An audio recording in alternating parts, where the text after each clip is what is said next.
Welcome back to the Tar Sports YouTube podcast, whatever you're listening on. This is my NFL Week 1 best bets. Let's get into it. Before we get into it, I'd like to say tell or fade at your own risk. I'm not a professional. Alright, this is just my opinions. Hopefully my opinions can win you some money. And if you decide to fade me, best of luck to you. I'm not a hater, but let's get into the Week 1 best bets. Gotta start with Thursday Night Football. First NFL regular season game on the year. You gotta take something in it. And here's my opinion, alright? Spread opened at 7, now it's -7.5, so expected money coming in on the Eagles, and for good reason. They just won the Super Bowl. Sometimes you can see Super Bowl slumps here and there, but it's at 7.5 for a reason. This Eagles team is probably the most complete roster in the NFL. It's been a while since we got a healthy Cowboys versus healthy Eagles game. They didn't play Dak Prescott at all last year. In 2023, they split, and I don't even know if the Eagles were healthy. And the Eagles won by 5 to 1 game. Another game, they lost by 20. So it's going to be a close game with both teams healthy.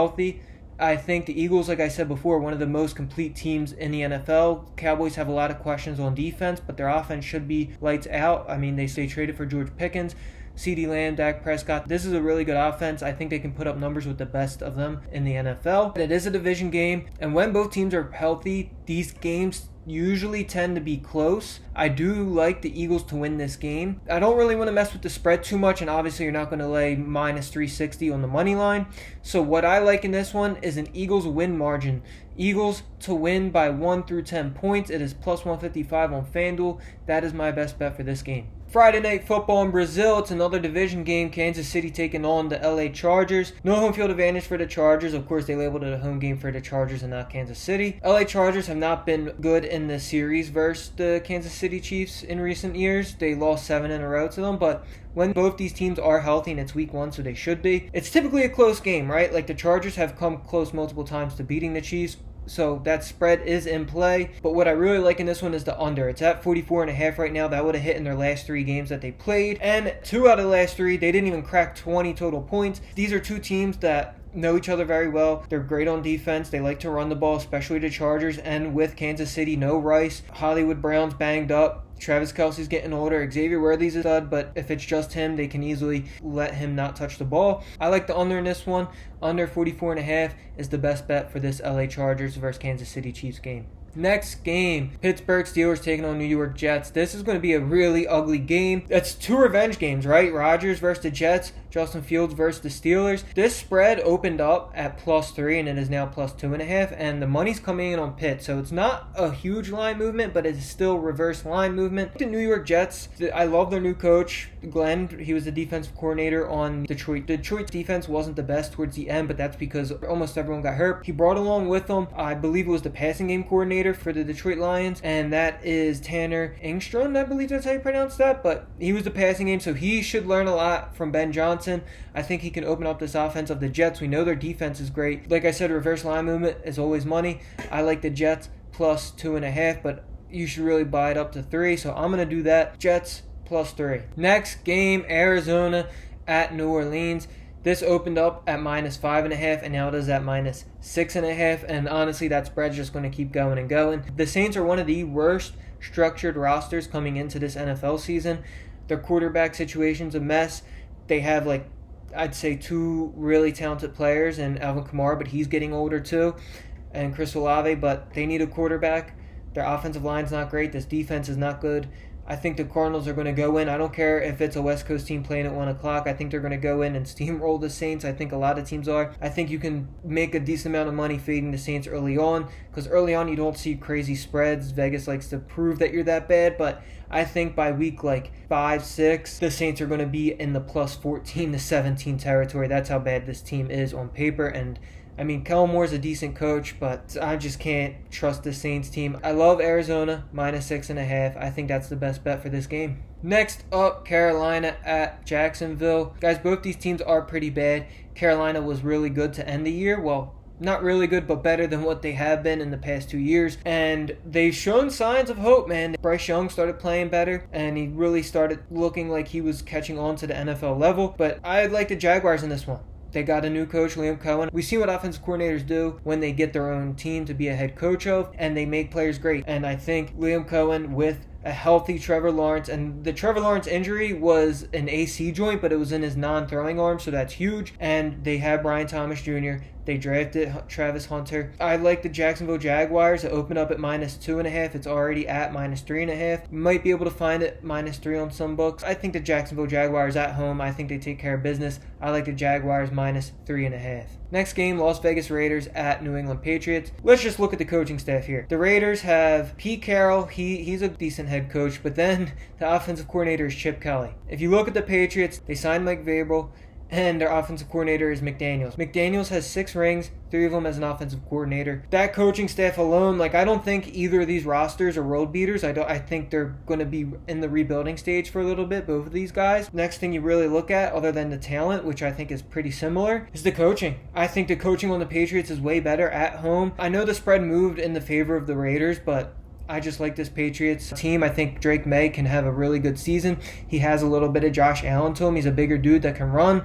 He uses them legs when needed. I think McDaniels is going to open up a lot in the passing game for Drake May. And we know what Geno Smith is. Is he good? Yeah, but he's not anything special. I think Drake May can be something special. He has to prove it first. And as far as defense goes, I think the Patriots are better on defense. I think they're just a more disciplined team than the Raiders. They have been for multiple years. Right now, the money line's at 145. If it stays under 150, give me Patriots money line. Next up, Tennessee at Denver.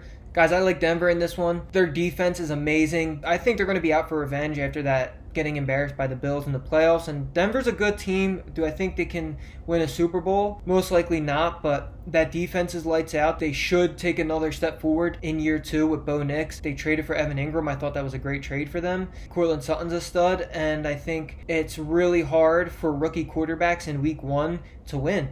You're coming from college. You've been practicing all year, but let's be real. In-game is way different than practice. I like Cam Ward. I like his mentality. I thought he should have been in the first overall pick. But this Denver defense is one of the best in the NFL. They have arguably the best cornerback in the NFL.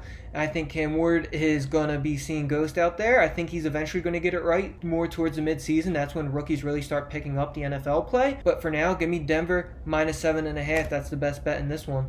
Next game, Detroit at Green Bay. Guys, the Packers have not had the most success versus the Lions in recent years, but the Lions just lost their offensive coordinator and defensive coordinator. I think it's going to be really tough to adjust with that. If you've been following me, you've known my worries with the Lions in fantasy football, and it's going to translate into the gambling world. I think Goff, you see his splits, his home splits and away splits, and then when you put him outdoors like Green Bay is, he gets even worse, and I think he's going to struggle without Ben Johnson calling plays for him. It's going to be a tough one for them, and this has nothing to do with the Parsons trade. I've been eyeing up this game for a while. I like Green Bay to win this one. The money's pouring in on Detroit, and the line moved in Green Bay. It opened up at -1.5, and now it moved the whole point for Green Bay, which it should have moved for Detroit based off where the money's going.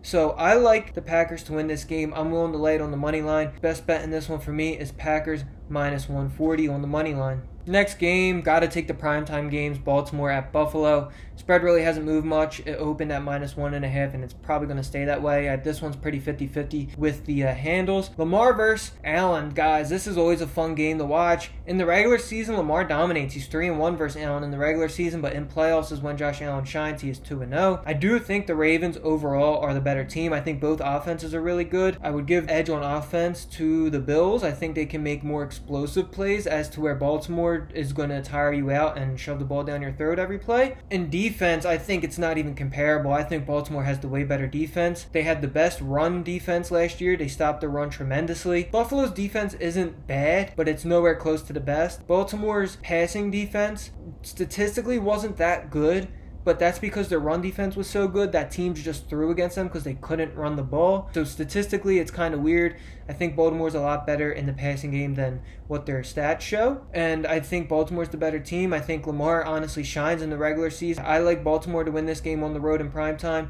It's risky. It's definitely risky. Baltimore's a tough place to play, but the best bet in this one is Baltimore money line. Last but not least, Monday Night Football, Minnesota at Chicago. This one opened up -1.5, and now it's moving in the Vikings' favor. The Vikings are the favorite now. The Bears opened up as it, but now they're the dog. I don't understand it.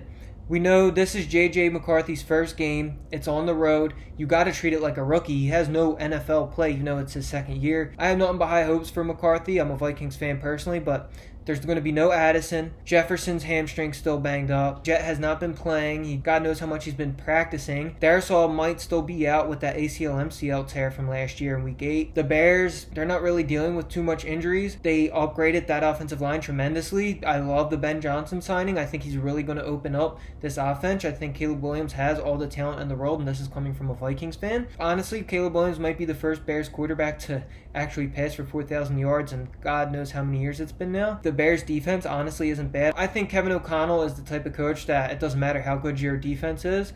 I think he's going to make plays happen though. So it's a tough one, division game, but I'm going to give the edge to the Bears in this one. I don't like J.J. McCarthy's first game on the road in a division game. I can't trust that yet, and this is coming from a Vikings fan. I think the best play in this one is Bears money line at plus 105. That does it for Week 1 NFL Best Bets. Like I said, I'm not a professional, so tell or fade at your own risk. Please be smart, and guys, if you know me, you know this, but if you're new, I'm going to say this right now. I do not personally have money on these games yet. I will be putting my personal money on these picks when the day comes. Usually it's the day up. I like to see how the lines move and where the money's coming in. If you follow me, you know I always talk about reverse line movement. I like to see how lines move before I make my picks. This is what I'm thinking about. So guys, if you want to see my official picks, subscribe. I always post it on social media. Join my Discord. The Discord will be attached in the description. So join my Discord. Follow me on here on TikTok, X, Instagram, whatever. All right, the official plays will be out. Alright guys, thank you for watching. Share your degenerate uncle. Let's win some Gitas.